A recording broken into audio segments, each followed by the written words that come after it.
Неге Қазақстанда кәсіпкер болған әлде қайда выгодно екендігін қазір мен сіздерге дәлелдеп беремін. Допустим, 400 мың теңге орташа айлық алатын адам болсын, найымда жұмыс жасайтын, және де 400 мың теңгемен бизнес бастаған адамның өмірін мысалға келтірейік. 400 мың теңгемен бизнес бастасаңыз, сіз 1 миллион оборотқа өте оңай жетесіз, және де осы жерге жету арқылы өте оңай қадалу шансыңыз бар. Кез келген бизнесменде қателіктер болады.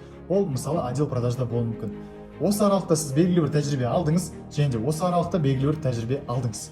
Сіз қатемен жұмыс жасайтын болсаңыз, сіз ары қарай 3 миллион оборотқа өте оңай жетесіз. Жерге жеттіңіз, тағы да бәлкім бір қате болуы мүмкін. Ол логистика деп аталады.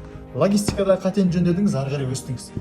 Ал найымда жүрген адам болса, январь, февраль, март, апрель бір деңгейден аспайтын болады.